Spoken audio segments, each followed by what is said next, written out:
The Leader Grows podcast. I am your host, Ken Joslin, and where we are ridiculously passionate about helping business leaders build confidence, gain clarity, and create community. And you guys are in for an unbelievable treat today. I have got one of my new best friends I've spent a lot of time with in the last few weeks. Sharon Land. She is a holistic psychotherapist. Don't turn the podcast off just because I said that. She is a holistic psychotherapist from New Jersey who helps people deal with relationships by helping them understand and find healing from root level trauma, and help them move into high performance in every area of their life. She's got an unbelievable podcast as well. And we have got a lot of dear friends in common, specifically my good friend, Amberly Lago. Sharon, welcome to the As the Leader Grows podcast. Oh my gosh, it is so exciting to be here. I'm so grateful, and thanks for having me. I'm excited for this conversation. Okay, so I just said a lot of highly educated words about who you are and what you do. So do me a favor, because we've had this conversation before over dinner. I'm a cookies on the bottom shelf guy. Can you explain all the stuff I just said to all the men out there who are listening going, I need help in my relationship? Okay.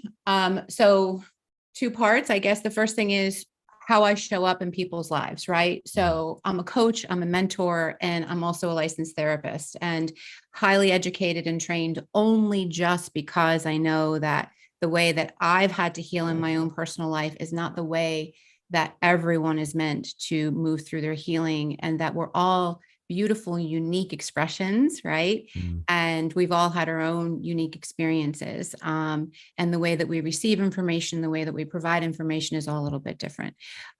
So I use all of the tools, but most importantly, who I am, which is at the core, a healer, an intuitive, right? So, and I believe in building healthy connection through authenticity, right? So the only way that I think that, especially with, talking about your audience, specifically with men, I know that usually what I hear, and I actually work with a lot of men. I love holding space for that, because it's fascinating.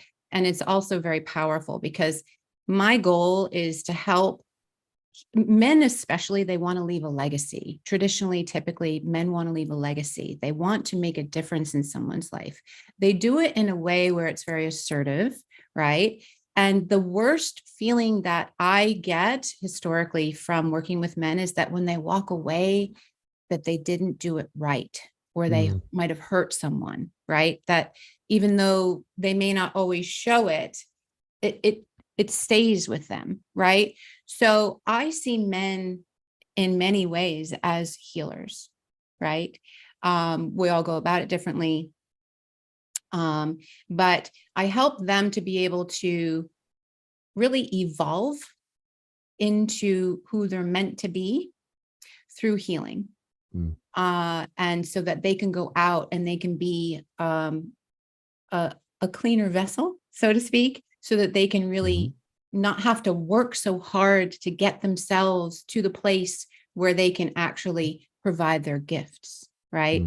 So I don't know if that helps or not, if that's a cookie on the bottom shelf answer. Yeah, it's cookies on the bottom shelf. And we do have a lot of ladies in business, entrepreneurs, CEOs that listen as well.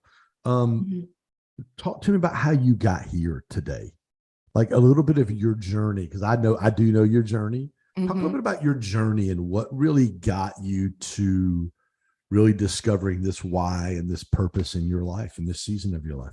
Yeah. So I would say that the biggest impact for me is the fact that I had 2 kind of dichotomous situations, right? So I was born into experiencing and having a lot of the gifts that we all seek to have, of really understanding the unknown. And it was very, very magnified. It was very clear. And also at the same time, I had experienced and started experiencing trauma in the womb, a lot of trauma. I was going through a lot of trauma as a young child. And so what we know scientifically is that when we experience early childhood trauma, especially in the formative years, that really affects how we see ourselves and the way that we show up in the world and the lens that we view life in general. And then also from a spiritual perspective, we know that, we have different stages of spiritual ascension, right? So when we have these woundings and fracturings at these different places, that it affects us and sometimes might create, one language might be a block, another one might be a barrier, another one might be just a challenge, whatever it might be, right? So I, through my own family system, had a lot of experiences of neglect and abuse. And also external to that, also experienced a lot of trauma. And I had a hard time really rectifying the conflict of I kind of know who I am, but like who I'm surrounded by and who I'm with is telling me that that's not really good enough, or, that my needs aren't important or what have you. So it wasn't, although all of my life, I felt probably very much like I had to take care of myself. The thing that created some of the turning points for me were the facts that because of this intrinsic belief that like I really truly like have to make sure that I always like get the ball over the goalpost, like that I have to take care of myself and keep everything like over my head and whatever. Part of the unrepaired trauma that I had experienced in my life was showing up. And I believed that like the farther I could get away from it, then the easier it would be for me to actually go out and like do my thing and not have an issue. Right. So when you say get further away, you're just talking about just time and distance away from that? All of the things, right? Time, distance, putting it out of my mind, pretending like it didn't happen, whatever it might be, right? Creating an illusion, which I'd love to talk a little bit about that today. But there's great books out there. The Body Keeps Score is one of them. Vander Kolk is one of the greatest, books out there that really help us to understand that like unmetabolized experiences and unrepaired trauma exists within our cells. We actually have scientific proof now that like in the biological DNA of our bodies, we have unmetabolized trauma from our ancestors who we may never have even met before. Right. So all of that to say that I was becoming very ill, to the point where it was threatening my ability, and God's so smart, right? Like it was threatening my ability to be able to perform, right? To take care of myself and to do the things that I actually received a lot of positive feedback from, right? So I was always a very, very high performing professional. And you put me at the bottom rung, I'm like, great, because that means I have more to perform for, right? So I'd always go right to the top and would hit the glass ceiling kind of fast. And so those debilitating diseases were really challenging, a lot of autoimmune diseases that left me like emotionally depleted as well as physically depleted and really challenged to be able to show up. So I had to do some deep dives and I had to really figure out what it was. And so was there a moment in your life where you just went, something's wrong, I've got to get it fixed? And was there a moment, I guess, that kind of was the catalyst to start that journey for you? Yeah. So I would say the biggest one, because I had many, many points where it was like circuit breaks where it just kept getting like the shoulder shake, was in like 2004, end of 2004, beginning of 2005, I had a stroke. And that's probably when I realized like, okay, I'm so focused on trying to be and do and think and perform in ways that I'm being told are, good or right or necessary or whatever. So I was on the treadmill that everybody else was on, trying to keep up with the Joneses and all of that, very high performing job. I was managing a multi-million-dollar chemical sales corporation, a lot of firsts in the industry, being a woman and all of those things. Right. And then I had a stroke. And all of the things and all of the lies and all of the illusions that I was telling myself, I just need to put more on my shoulders, I need to work harder, whatever it is, I realized weren't serving me. Mm. And I also realized that I was only believing one piece of potential healers, which was Western medicine, right? Mhm, mhm. Which was, stick a diagnosis on it, give it a pill, Right. and, make you feel responsible for all of it and then send you on your way. Right. So I realized at that point, I really had to deconstruct everything that I knew about Mm. myself and about So the world and all of those things. so in that process, like, can you talk a little bit about some of the kind of aha moments you had through that process, and what were Mm, some of the things that kind of led to, obviously you're talking about some physical ailments because of past trauma. We right. talked about Gabby Bernstein's book.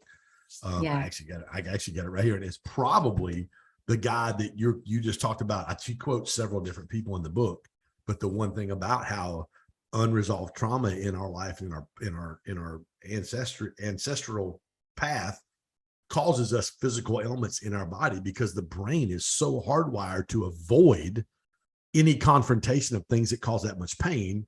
Mhm. It goes, nope, I'm going to make this part of your body hurt, so you don't pay attention to what's Yeah. really the deep rooted issue in your heart.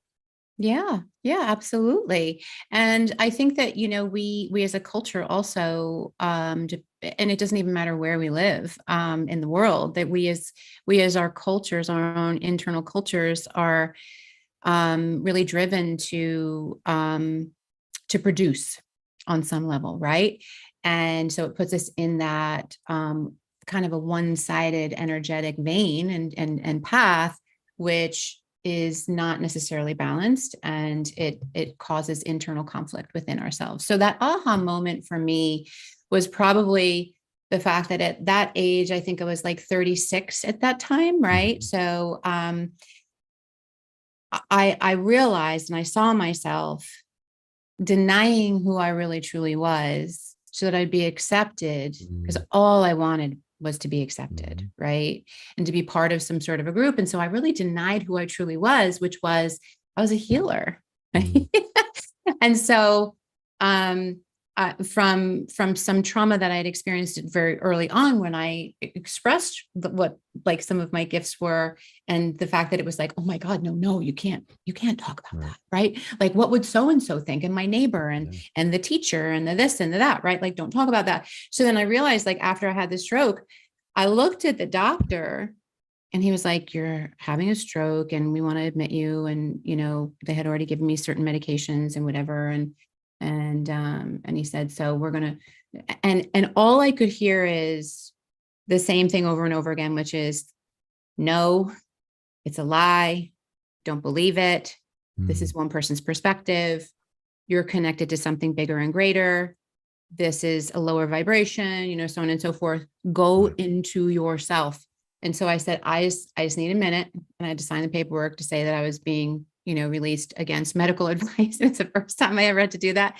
I remember like watching soap operas when I was in high school, like Yeah. seeing that dramatic, whatever. And I'm like, oh my God, I'm actually like really doing this So right did you hear now. soap opera music in the back of your head while you were signing the papers? Probably. Yeah. And so that's when I really said, okay, I'm going to go within, and I'm Mhm. really going to be with myself. And it was probably one of the scariest nights that I ever Mhm. lived through. Um, but I gained so much insight, because I'm one of those, and maybe other people in your audience, and maybe you might even resonate with this, but I'm one of those people who loves information, right? Mhm. And knowledge, because I feel like, wow, so if they know something more than I know, then that means that, like, again, that whole I want to be part of something, right? So I Mhm. would store so much knowledge, information in my head, right?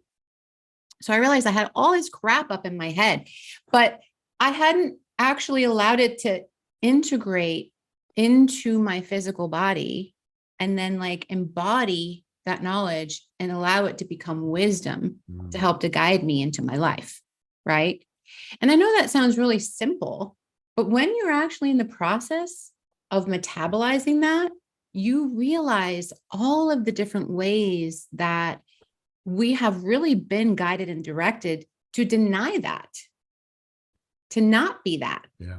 Right. So it was probably one of the most radical things I ever could have done, although I've done some pretty radical things in my life. Yes, you have. But it was probably one of the most radical things that I had done for myself. So it was a big turning point. So you're walking through your own journey of Mhm. self-healing, walking through, relationships, good, bad, failed. Mhm. And then you're like, okay, I want to help other people walk through what I want to walk through. And actually went back to school just in the last several years, correct? Yeah. So I started training before. So the licensed therapy part was the Mhm. very last branch of the Mhm. evergreen. I Mhm. actually resisted that because there was part of me that resisted somebody telling me that I needed to have some sort of acronym next to my name in order to be able to help someone, because all of my life I've been that person who actually has helped people in tremendous life-changing Mhm. ways, right? And so but it was important to me to be able to always go to the best in whatever industry, so that I can have the experience of proper space holding and safe healing, so that it was actually something that I knew for myself, and that I could believe existed. Mhm. Because up until that point, I really had this perspective like, oh my gosh, I was almost becoming paranoid, right? Like, Mhm. can't trust anybody. Like, I want to trust people and I Yeah. keep putting myself in these situations, but people are not being authentic.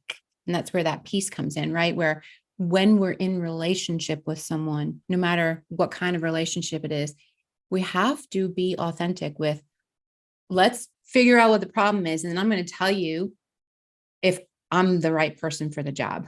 And if I'm not, I'm going to place you and I'm going to refer you, or I'm going to help you get into the right space to be helped. Right.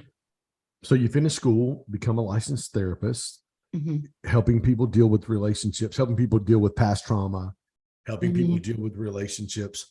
What are some of the biggest things in relationships that you see come up between partners? Mm. A lot of unhealed Mm. wounds, right? A lot of unhealed trauma. I believe that, especially through religious affiliations, we're really programmed and taught that we're here to take on other people's burdens, and you Mhm. know, and so that informs a lot of our modern day partnerships and relationships. And so I have this kind of metaphor, right, that I see that happens where people sometimes lead with the wound in a Mhm. relationship, right? And that then becomes the thing that we have to focus on the most.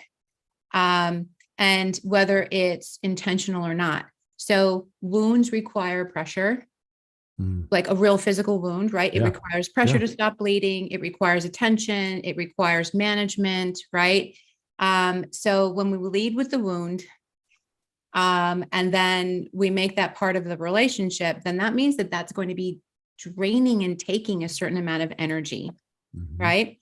And not saying that in partnerships we're not there to help to support one another, and Mhm. especially Mhm. like provide each other with that safe container to really come undone and really allow ourselves to be seen fully, right?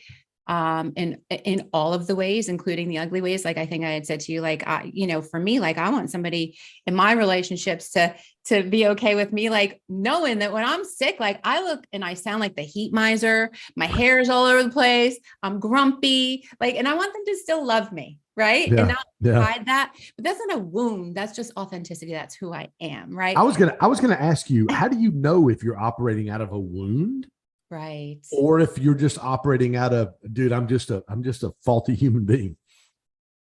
Yeah. Well, I think it's an interesting question. So a wound is something that actually is something that we've experienced. A wounding is something that Mhm. we've experienced in our life that continues to live in us and Mhm. activate in us every single day, right? So for instance, like, let's just say that one of my woundings was abandonment, right? And that shows up in my patterning, in my behaviors, in all of the things that I do.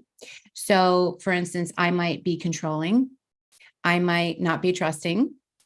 I might over people please or overdo or underdo, right? All for self-protection.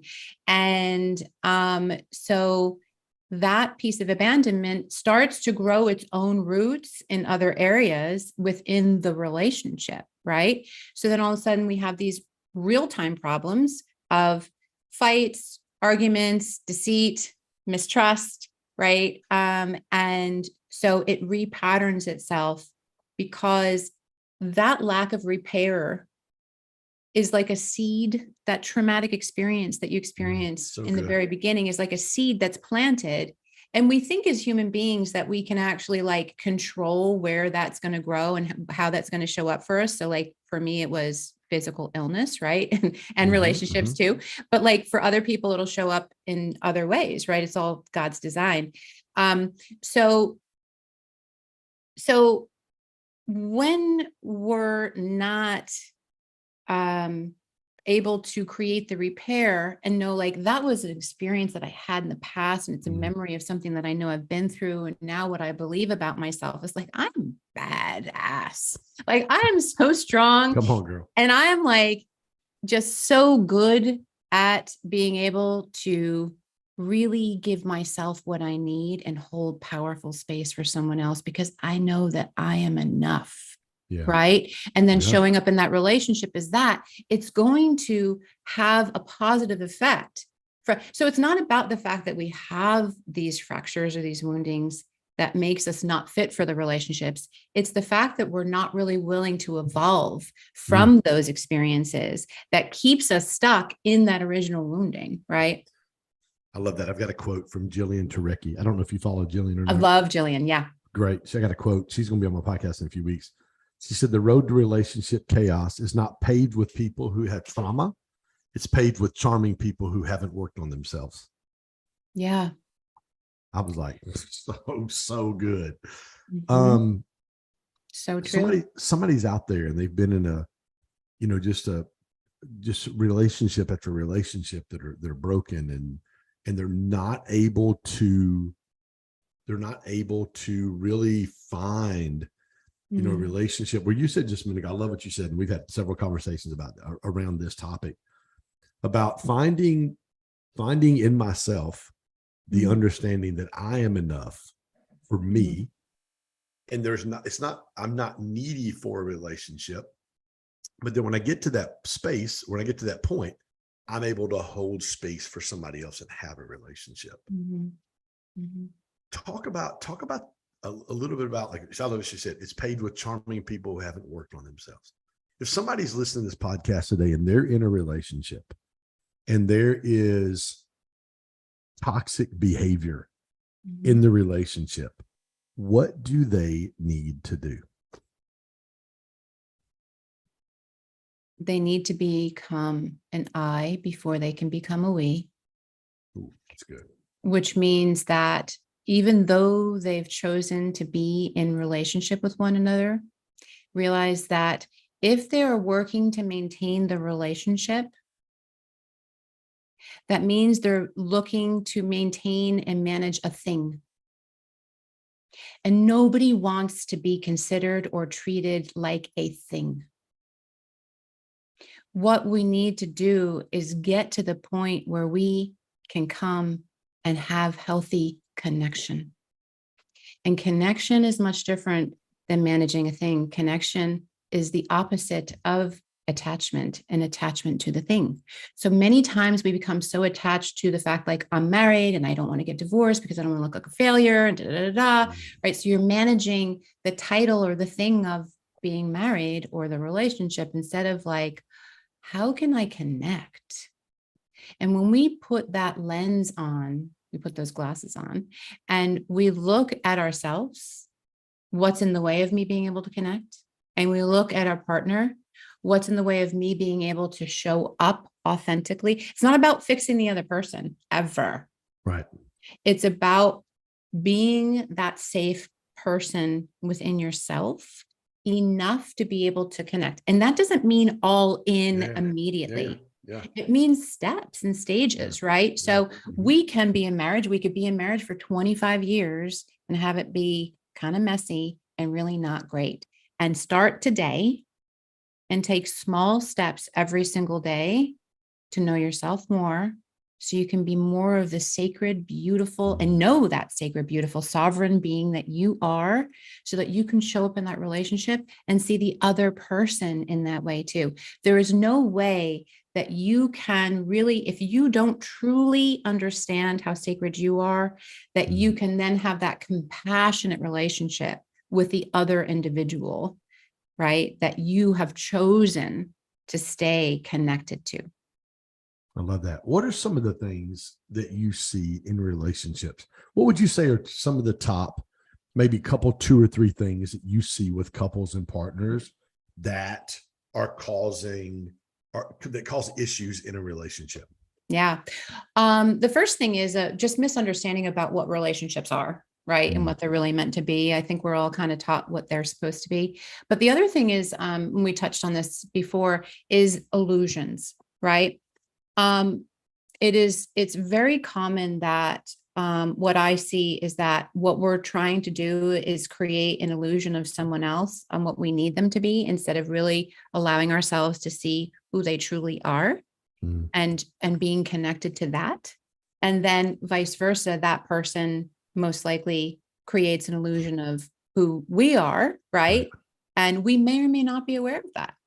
But what happens is we are constantly creating this perfectionistic image of what it is that we need, that we've never really had and we've never gotten. Because most of the time in relationships, especially partnerships, intimate partnerships, we've never experienced those things. And we've not really had very many mentors in our lives where we've seen that type of connection, right? If we have, that's great and that's blessed. But most of us, and the people who we're speaking into right now, haven't, right? So to really look at what is really truly showing up. How am I showing up? What is the expectation of how I'm showing up? Are there expectations? And am I expecting that other person to be a certain way or do a certain thing in order to make me happy? Wow. Right? I love that. Tell me talk to me about what's next for you. I know you've got some top secret stuff you're working on that we're not supposed to talk about today. You knew I did. You knew I was going to bring it up. I'm not sharing any secrets with you anymore, Ken Joslin. I didn't say anything. What are you talking about? Is this a secret? I'm talking about a different secret.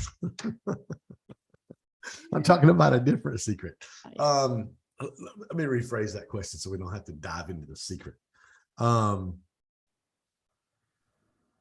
When you're walking through life and you know that God's put something in your heart that has the ability to help people that are in your life. I talk about 3 spheres of relationship all the time: community, circle, and corner. And you've got something that God's put in. And it literally is. I was just on a podcast earlier with my friend Keith Yackey, lost his wife. Now he teaches men how to get their wife not just back, but how to become, in his 5 dials, as he calls them, the man that the wife desires.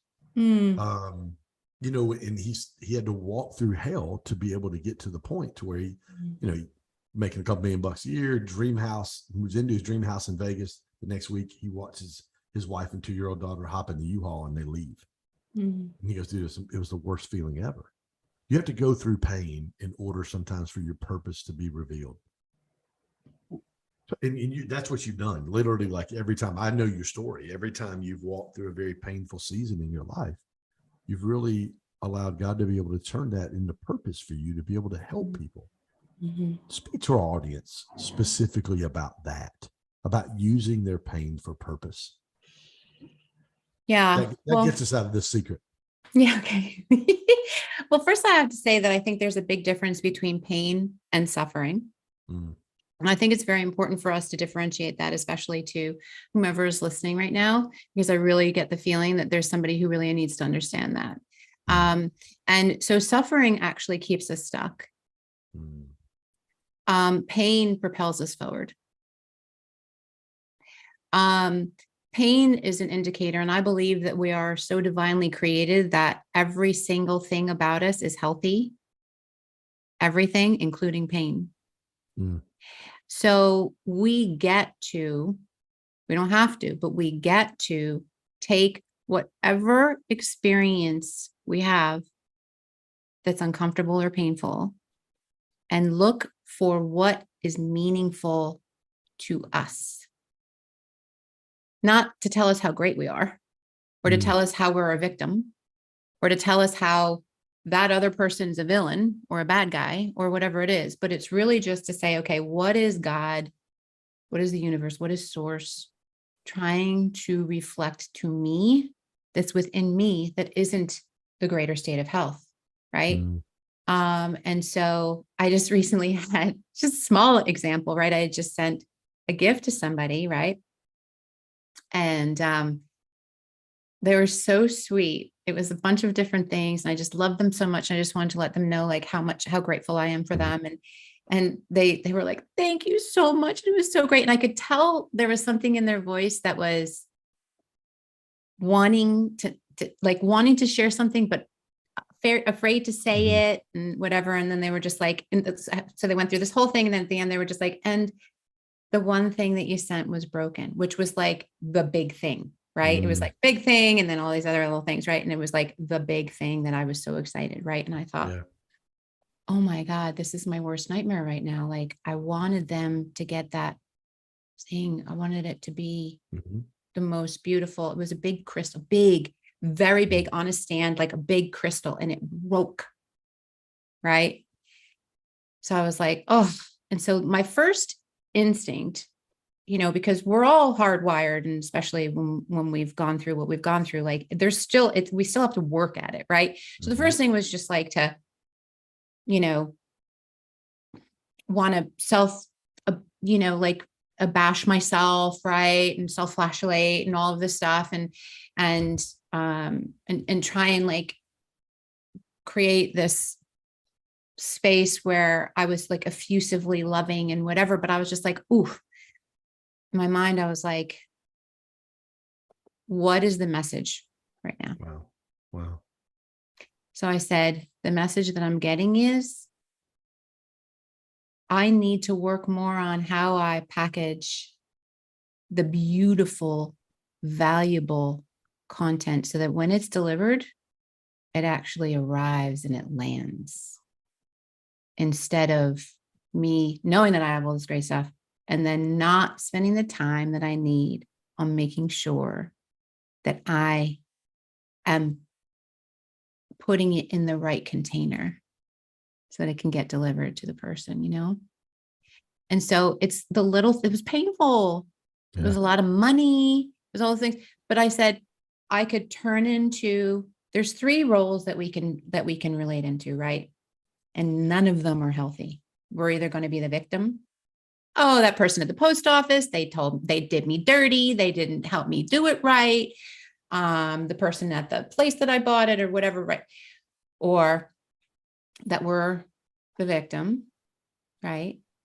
Or sometimes we want to be the hero, right? We want to swoop in. We want to save somebody. We want to do all these things. And any of those roles, if we see ourselves playing any of those roles, we know that we are setting ourselves up for something that is suffering, not painful. It's going to be painful, but we're also going to suffer, right? Because we're looking to be in a role that isn't where we're meant to be. So good. Right? We're meant to be the instruments, and we don't decide. We don't decide the role that we're going to play. Or how we're going to be in each other's lives. But when we can be who we are powerfully, then we know that we're fulfilling the role, even though we may not get that like 3-dimensional, like real, true, like validation that it is, you know? I love that. I love that. Sharon, what's the best way for people to connect with you, and tell our audience today what you like, how are you helping people right now? Like, is it a course? Is it a therapy session? Is it a Zoom call? Is it a community? Tell us how can people connect with you? Because you're number one, you're brilliant. And you really do. You have a heart, like your heart and your authenticity to help people is so freaking clear. It's not even funny how clear it is. Thank you. So tell us how to get in touch with you, and how can people work with you if they want to work with you? Yeah, thank you. So I would say the most engagement that the platform that I do the most engagement on is Instagram. And happy to have you come join the community and be part of the engagement there. Everyone is welcome. And part of my motto is everyone has a seat at the table, no matter what, and can be part of the conversation. There is no bad input at all. It's just everybody's welcome. So I would say that my niche is that I work with people who are, high performing, who have a lot of intricate moving parts that they have to sustain in order to do their job and serve in big ways. And maybe are learning as they've gotten to a certain level that they need some assistance on emptying some of the things that they might have been carrying, whether it's a belief or a behavior or whatever it is, right? So I have some containers that I have, and I have a new prismatic program, which is designed specifically for those individuals that help us walk through, and they get me. I greet them where they are. In other words, like people who are performing and then they do a show on Sunday, and then Sunday night they start the shame spiral and needs that integration piece for the work and the embodiment piece for the work that we've done. They get me, and we're on the phone Sunday night, right? Doing the work together. And the results are life-changing and tremendous. So that's, I would say, one of the most impactful and powerful spaces, but I do work with people individually. I do have groups. I hold groups. I'm not running one right now, but they're in the cycle. And they'll be coming out again. And of course I have my podcast, and which is, you're going to come join, and has a lot of great people. And I just want to share all of the different ways that we can heal, and that are resources that are out there for us, and have great conversations, just very open, deep conversations, where people can feel like they're part of the conversation as well. So, yeah. So good. And your Instagram account is? Sharon Jean Land. Jean, correct? Jean. Mm-hmm. Got it, girl. Sharon Jean Land. Thank you so much for spending the last 35 minutes with us. Unbelievable heart. You literally, like, your countenance is amazing when you talk about what you're doing, and you can tell, which I think is one of the reasons you're making the difference that you're making. And you said the words just a minute ago. You said it's life-changing for people. So guys, I want to encourage you, if you are in that space where you're looking to become the best version of who God created and intended you to be. And I tell people with therapy all the time, I've talked about it a ton the last 6-8 months. I've been doing therapy and counseling for probably 15 years, 20 years. I tell people all the time, because there's a stigma about it. When you buy a car, you don't get the oil change when the engine locks up. You get the oil change every 3,000 to 5,000 miles, because it's preventive maintenance. And you need someone that has a 10,000 foot view of what's going on in your life, that can see and give you some unbiased counsel and advice and wisdom on how to take that journey and becoming the best version of yourself. So thank you so much for joining us today. Thank you. It's been such a joy. I'm so grateful. And I'm so grateful to meet all of your beautiful community. You're welcome. Guys, thanks for joining us on today's episode of As the Leader Grows, and my good friend Sharon Land. Again, Sharon Jean Land on Instagram. Check her out. Again, if you're, I don't care if your life's the most amazing, at the most amazing peak pinnacle of what your life has ever looked like. It's amazing to have people in your corner, whether you call it therapy, whether you call it counseling, whatever you want to call it.